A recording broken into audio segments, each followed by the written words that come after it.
Good evening. FA1 UKGയുടെ FA1 റിവിഷനാണ്. അതിൽ നോട്ട്ബുക്കിൽ കഴിഞ്ഞ ദിവസം ആദ്യത്തെ ഒരു 2 ടൈപ്പ് ഓഫ് ക്വസ്റ്റ്യൻസ് റിവിഷന് വേണ്ടി വിട്ടിരുന്നു. അപ്പോൾ ജസ്റ്റ് ഈ നോട്ട്ബുക്കിൽ ഇങ്ങനെ എഴുതി കംപ്ലീറ്റ് ഹോംവർക്ക് പോലെ തീർക്കുക എന്നുള്ളതല്ല, കുഞ്ഞുങ്ങളത് തറവായിട്ട് പഠിച്ചിട്ടുണ്ടോ എന്നുകൂടെ ചെക്ക് ചെയ്യണം. ലെറ്റർ A to Z നിന്ന് ഇടയ്ക്കുനിന്ന് എവിടുന്ന് വേണമെങ്കിലും ഇതുപോലെ സീക്വൻസുകൾ ചോദിക്കും. ലൈക്ക് G to L വരെ എഴുതുക, അല്ലെങ്കിൽ M to R എഴുതാൻ പറയുക, അല്ലെങ്കിൽ ചിലപ്പം Q to U അല്ലെങ്കിൽ V വരെ എഴുതാൻ പറയുക. ഒരു 6 ലെറ്റേഴ്സ് അപ് ടു 6 ലെറ്റേഴ്സ് വരെ letters, capital and small letters sequence complete ചെയ്യാൻ നിങ്ങൾക്ക് പിള്ളേർക്ക് ചോദിക്കുന്നുണ്ടാവും. അപ്പം A to L വരെ അവർ LKG നല്ലതായിട്ട് ടേം 1 അത് കഴിഞ്ഞ് ടേം 2 വീണ്ടും റിവൈസ് ചെയ്ത. അതേസമയം ടേം ലാസ്റ്റ് ടേം വരുമ്പോഴത്തേക്കും ലെറ്റർ M to Z ആണ് മിക്ക കുഞ്ഞുങ്ങൾക്കും റിവിഷൻ്റെ കുറവ് കാരണം മറവിയുള്ളവർ കാണുമായിരിക്കും. എന്നാലും എല്ലാ കുഞ്ഞുങ്ങൾക്കും അറിയാം, എങ്കിലും അതൊന്ന് റിഫ്രഷ് ചെയ്യാൻ വേണ്ടിയാണ് M to Z വരെ നല്ലതായിട്ട് ഒന്നെങ്കിൽ M തൊട്ട് R വരെ എഴുതാൻ പറയുക. ഇത് മാത്രമല്ല, ഇടയ്ക്കൊന്നൊക്കെ ഇട്ടിട്ട് ചോദിക്കണം. S തൊട്ട് ഒരു 5 STUVW X വരെ എഴുതാൻ പറയുക. അങ്ങനെ പല സീക്വൻസുകൾ കൊടുക്കുക. അപ്പോൾ അതിനകത്ത് അവർ ഇങ്ങനെ capital letter, small letter full ഓർഡറിൽ നല്ല നീറ്റായിട്ട് എഴുതണം. നീറ്റായിട്ട് എഴുതുന്നത് ഇമ്പോർട്ടൻ്റ് ആണ്. ലെറ്റേഴ്സ് ചുമ്മാ ഇങ്ങനെ വെറുതെ വരച്ച് വെച്ചിട്ട് കാര്യമില്ല. നിങ്ങളുടെ 4 ലൈനുണ്ട്. 4 ലൈൻ കോൺസെപ്റ്റ് കുഞ്ഞിന് കിട്ടിയോ ഇല്ലയോ എന്നറിയുന്നതിലും അത്യാവശ്യമാണ്. ഫോർ എക്സാമ്പിൾ, ഇപ്പോൾ ഇവിടെ M തൊട്ട് R എഴുതിയിരിക്കുന്ന പ്രത്യേകം ശ്രദ്ധിക്കേണ്ടത്, സ്ട്രോക്സ് ഇവർ പഠിച്ചിട്ടാണ് ലെറ്റേഴ്സ് പഠിച്ചിരിക്കുന്നത്. അപ്പോൾ സ്ട്രോക്സ് ക്ലിയർ ആണെങ്കിൽ കുഞ്ഞുങ്ങൾക്ക് ലെറ്റർ എഴുതുമ്പോൾ അതിൽ മിസ്റ്റേക്സ് വരുന്നത് കുറയും. അപ്പോൾ അതുകൊണ്ട് 4 ലൈൻ ബുക്കിൽ ഒരു റഫ് ബുക്ക് 4 ലൈൻ എടുക്കുക. അതിനുശേഷം പ്രാക്ടീസ് ചെയ്യിക്കുക. നല്ല നീറ്റായിട്ട് ലൈന് കറക്റ്റായിട്ട് ഓരോ ലെറ്ററിനും ഓരോ ലൈൻ, ഇത്ര ലൈനിൽ ടച്ച് ചെയ്യണം എന്നുണ്ട് അല്ലേ.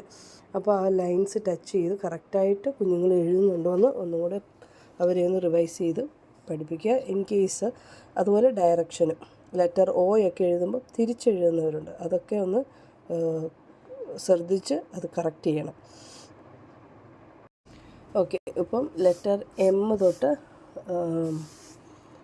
M to R വരെ ഒന്നുകൂടെ ഒന്ന് എഴുതി കാണിക്കാം. ലെറ്റർ M ആണ് എഴുതുന്നത്. ഓക്കെ, അതിന് ശ്രദ്ധിച്ച് 1 2 3 4 ലൈൻസ് ഉണ്ട്. അതിൽ ഈ ഫസ്റ്റ് 3 ലൈനേ ഉള്ളൂ നമ്മൾ മിക്ക ലെറ്റേഴ്സിനും ഉപയോഗിക്കുന്നത്. വളരെ ചുരുക്കം ലെറ്റേഴ്സ് മാത്രമേ ഈ 3 ലൈൻസിൽ, ഫസ്റ്റ് ലൈൻ കാണത്തില്ല, സെക്കൻഡ് തേർഡ് ഫോർത്തിലോട്ട് പോകുന്നത്. ഓക്കെ, ഫസ്റ്റ് ലെറ്റർ M നമുക്ക് പഠിക്കാം. Standing line, right slant line, left slant line, against line. Capital letter M, down കർവാണ്. സ്മോൾ ലെറ്റർ M കഴിഞ്ഞാൽ L M N. Standing line, again slanting line, standing line. കണ്ടോ, correct line. അത് പുറത്തോട്ടും പോകാൻ പാടില്ല, വളവ് തിരിവൊന്നും വരാതെ നല്ല നീറ്റായിട്ട് നല്ല ഭംഗിയായിട്ട് എഴുതുക. Small letter N, capital letter M, small letter N, capital letter M, small letter N, L M N. After N comes O എഴുതുന്ന ഡയറക്ഷൻ ഓൾവേസ് നമ്മൾ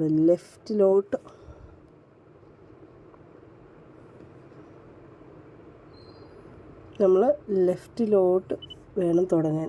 ഇവിടുന്ന് C പോലെ എഴുതിയാണ് നമ്മൾ ചെയ്യുന്നത്. കണ്ടോ, capital letter O, small letter Oയും അതുപോലെ തന്നെ C പോലെ വന്നിട്ടാണ് ഇങ്ങനെ. തിരിച്ചാരും പ്രാക്ടീസ് ചെയ്യരുത്. ഓൾവേസ് റിമെമ്പർ, C എഴുതിയ ശേഷം ഇങ്ങനെ വന്ന് ടച്ച് ചെയ്ത് നമ്മൾ തീർക്കുകയാണ്. സ്മോൾ ലെറ്റർ C എഴുതുക, പിന്നെ അത് കംപ്ലീറ്റ് ചെയ്യുക, സർക്കിൾ കംപ്ലീറ്റ് ചെയ്യുക. This is capital letter O and small letter O. Always remember the direction of writing O, it's like this. From right to left ആണ് വരുന്നത്. കണ്ടോ O. Okay. Capital letter O and small letter O. അപ്പം ഒന്നുകൂടെ പറഞ്ഞാൽ LMNOP. P എഴുതുമ്പോൾ നമുക്ക് first 3 ലൈൻസിൽ standing line, curve ഉപയോഗിച്ചു നമ്മൾ അല്ലേ. എന്ത് കർവാണ്? ലെഫ്റ്റ് കർവ് അല്ലേ. അതുപോലെ തന്നെ ഇനി സ്മോൾ ലെറ്റർ പി എഴുതുമ്പം സെക്കൻഡ് ലൈനിൻ്റെ ഇവിടുന്ന് താഴോട്ട് കണ്ടോ, ഇവിടെ ടച്ച് ചെയ്യണം. അവിടെ വരെ വരാവുള്ളൂ. അവിടെ വരുമ്പോൾ വണ്ടി നിർത്തണം. അതിനുശേഷം small letter P. Once again standing line, left curve, capital letter P. Small letter P is like standing line, this small letter P.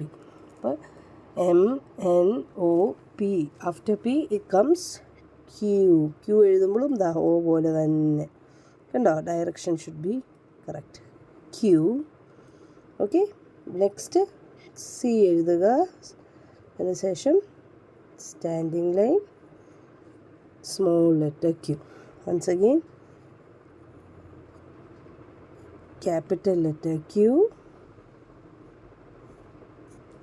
small letter Q. Okay, MNOPQ.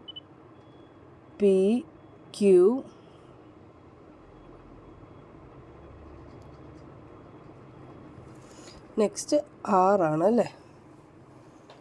R. Yes.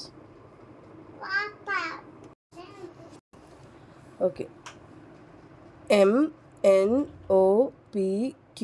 R ആണ് അടുത്ത് വരുന്നത് അല്ലേ. R. So R എങ്ങനെയാണ്? First ലൈനിൽ നിന്ന് തുടങ്ങുക. Third ലൈനിൽ നിന്നു standing line, left curve, left slanting line, capital letter R,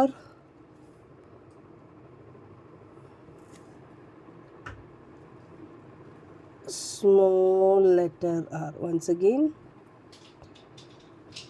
capital letter R, small letter R. Okay, MNOPQR. Next is S.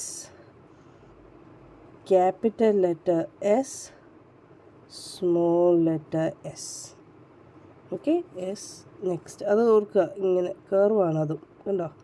Capital letter S, small letter S. Okay, നമുക്ക് 6 വരെ മതിയായിരുന്നു. Okay, S പഠിക്കുന്നവർ S തൊട്ട് ഇനി എഴുതി പഠിച്ച് Z വരെ complete ചെയ്യാം. Okay, MNOPQR. S T ഒക്കെ ഇനി സിമ്പിളാണ് അല്ലേ. Sleeping line, standing line, downward hook വരും അല്ലേ. അതായത് നമ്മുടെ right hook, sleeping line. T. U പറയുമ്പോൾ സിമ്പിൾ, നത്തിങ് അല്ലേ, അപ്വേർഡ് കർവാണ് യു അല്ലേ. വി എന്ന് പറയുമ്പം 2 right slant line, left slant line, capital letter V, small letter V, U V.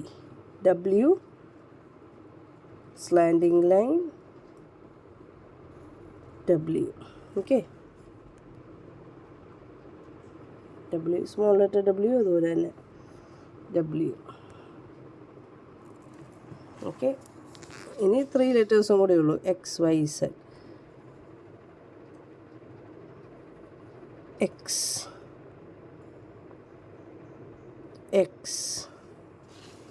Last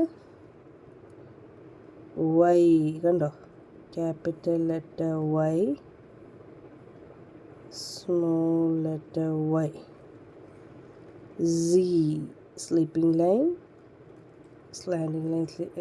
This is capital letter and now small letter. And so revise. MNOPQRSTUVWXYZ. Okay, അപ്പം ഇങ്ങനെ നീറ്റായിട്ട് എഴുതിയാലേ നിങ്ങൾക്ക് full mark കിട്ടത്തുള്ളൂ. Okay.